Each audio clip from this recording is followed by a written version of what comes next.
how you deserve everything you're getting. How does it feel to have that support system? And what do they do? Oh man, I would say that support system is the only or main reason I'm here now. You know, without them, I wouldn't be close to where I'm at now. I might not even be playing basketball. You know, they made sure that I stayed on the straight and narrow path, but they also allowed me to have a personality, and that's, you know, kind of how I grew up, and that's why things are the way they are now. Their guidance was amazing, man, and I'm forever thankful. And how great is it to have them along with you as you make this journey, take this ride to a good turn? Oh man, it means everything to me. You know, they put in countless hours, money, and time into this. Even when it got rough, you know, they never forced me to do this. They always gave me the option. You know, that allowed me to, you know, grow. So. DJ, that support system, back next year, being in this position, what does it mean for you to be able to be in the Elite Eight and represent NC State on history that they have? Oh man, it means awesome.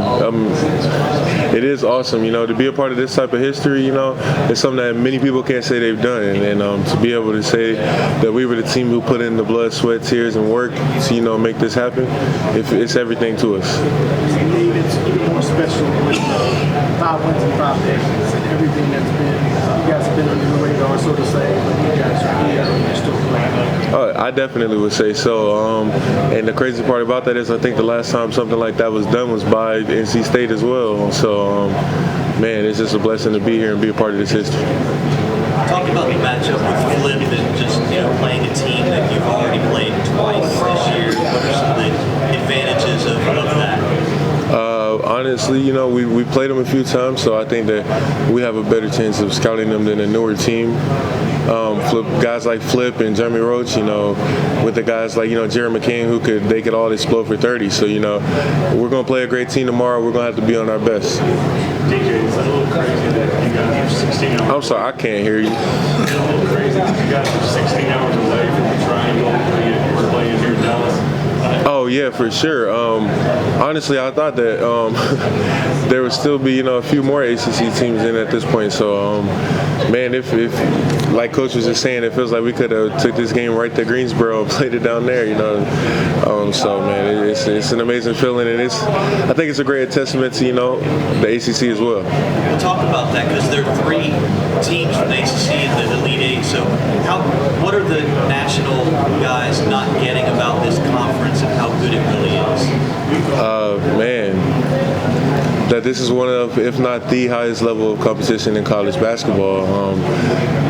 You know, the players that they produce every year, you know, it's ridiculous. You know, there's been trends, you know, trending other places and other conferences, but the ACC, I think, will always be the home of, you know, college basketball. DJ, we talked to Flip, we talked to a couple guys that had a lot of respect for you guys and what you've done in this run, especially beating them back in the ACC tournament. Is that respect kind of looking at them and their program, obviously? Do you have that same kind of respect for them? Yeah, like I said, when we play them, we're going to have to be on our 100% best P's and Q's. You know, there won't be any time for distractions or, you know, people not being locked in. There's simply no time for that. We don't have time to waste when we play these guys because it will get away from you fast if you're not on point. What's your favorite ice cream flavor when you win and you get ice cream? And what do you think of the tradition that you guys have now with the whole ice cream thing after a win? I don't eat the ice cream after games, but I do think that that's a pretty cool tradition that those guys have. I think that that's something that, you know, Coach Keats, he loves to have fun, man, and if that's how they choose to celebrate, I love it for him, man. Any way we celebrate is always going to be fun to me. What do you do instead of ice cream then? Or are you just in the group just not eating ice cream? Oh, no, I just don't eat the ice cream. You don't get anything else instead? No, we're on a different mission right now. I have no time for that. Quick thing, though. The CBS has been following you around. Is that a distraction? It's kind of, I mean, not really. Attention's good, but you know. Not really a distraction, you know, just, yeah. So you like that attention? But I'm not sure you like a camera. I'm not gonna say I like it, but I don't hate it. Yeah. And in terms of NIL, how many things are you affiliated with? Quite a few, isn't it? Several right now. I'm gonna be honest. I would have to actually think to count, so I don't know the number off the top of my head. But it's been a great deal, and in the past week it's been a little more crazy. Have you felt been ringing off the hook, or? Yeah, most of the time. Most of the time right now, I just try to leave it and do not disturb because it gets hectic. I don't, I'm not someone who's on their phone all the time, so. One of the cool things about the NCAA tournament is the fact that you get all these teams from all around the country playing all around the country. You're 25 minutes down the road from Duke, and here you guys are in Dallas, of all places, for a spot in the Final Four. How special is it to bring that rivalry down south and get to play in a completely different part of the country, but for a spot in the Final Four on the line?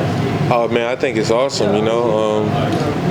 Sure, when you're playing against some guys, you kind of, I won't say develop a relationship, but you become, I don't really not like this guy as much as I thought I would, So playing a team like Duke, we all, it's fun and war. Like tomorrow we won't be friends for 40 minutes, but we're all cool and everything like that. So you still want to see those guys win, just not against us. Did you get a chance to catch their game last night after you guys won? Oh yeah, for sure. Yeah, we watched the whole thing. Did you see, or as much as we could when we got back? Did you see anything too different, or is it pretty much what you expect? Nah, pretty much what you expect. You expect players like Roach and Flip to go off, and that's what they did. They did well, so we'll scout them up and get ready. Thanks, buddy. Yes, sir. Well, I gotta ask, are you kind of sick of all this by now? All this attention, everybody wants. That's a trick question. A little bit. That's a trick question. So I'm gonna go with no. I'm not tired of it yet. Filipowski said he's a fan of your game. How do you feel about his game? Oh man, I'm a fan as well. Anybody who's that big and can be a 3-level scorer at the rate that he does it, it's pretty amazing. So that'll be one of our biggest challenges tomorrow. As a big guy, I know a thing or two about how hard it is to kind of move as quick as you do on those spin moves. How long did it take for you to be able to reach that kind of acceleration on a spin move like that? Kind of just, that's always been my move. So it's really, I wouldn't even be able to tell you a date. I've been doing that about as long as I've been playing, organized basketball. I feel like you're a pretty good dancer, actually. You're a pretty good dancer. Light on your feet. I am light on my feet. I'm not a dancer. I don't have the moves. I have the rhythm, not the moves. DJ, how difficult of a matchup defensively is Flip? And do you chase him when he goes outside to the perimeter, or is that a switch kind of situation? I think that all depends on the scheme that Coach Keats runs at the game. So he'll change it up and make adjustments as needed, and I'll do whatever he tells me to do. Because he's such a good inside-outside kind of player, is it a difficult matchup for you, or how do you handle that? Yeah, that's how you want to look at it. He has the ability to shoot, which definitely, takes me out of the post. So, yeah, if that's how you want to look at it, that's for sure, yeah. But then you've got an advantage, too, in your size and your ability to get to the basket, right? Yes, sir. DJ, I asked this to Casey and DJ yesterday. You guys have won 8 in a row, and of course the seeding and whatnot, you're always going to be the underdog. But why do you think people still keep doubting your team? Because of our regular season, if we had been one of those teams who came in ranked with all the, the hype around them, people wouldn't even really care about what we're doing right now. It's only important because we weren't winning before. Are you enjoying this as much as it appears that you're enjoying this? Yeah, it's pretty fun. Because it seems like you've always got a smile on your face. For sure, yeah. These are the moments that you enjoy. You work for this your whole life, so of course you gotta enjoy it when you get here. Duke and North Carolina often get a lot of the attention, especially down there. What does it mean to be representing NC State on this stage? Oh man, it means everything to me. Being from those other two schools is all cool and everything, but you can do the same thing here. And once people realize that, especially with this whole NIL thing taking off, I think it'll be some change to that soon. Obviously, the fans, this game means a little bit more to them because it's Duke. As a player, does that come in at all? Not really. We played Duke twice. They're a great team, but the fans are always going to hype it up a little more. And that's their job, and our job is to go get wins. For you, DJ, the 3 of you walked out on senior night at PNC versus Duke. you guys, regardless of what happens tomorrow. This is your senior year. How has that mindset within the three of you spread through the rest of the team?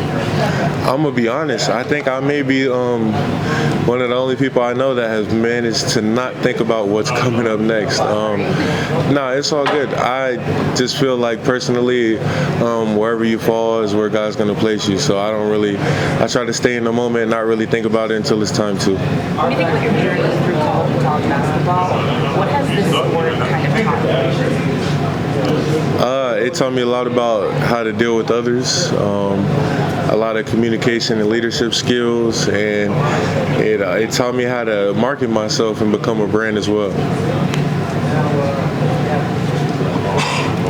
DJ, can you just talk about your thoughts about the women? They're making that run just like you are.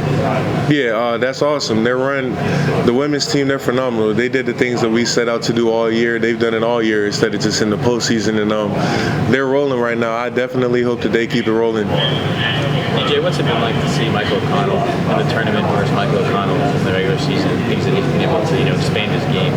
Yeah, I mean, I wouldn't really say he's expanding it. I think that he's been real smart with everything that he does right now. I think that his brain is vibrating at an all-time high, and it's fun to watch. What did you guys do differently against Duke in DC that you weren't able to do at home when you guys played? What did you guys do better that second game? Play defense in the second half. I think that we played them close both first halves, and the difference was our second half defense was a lot better the second time.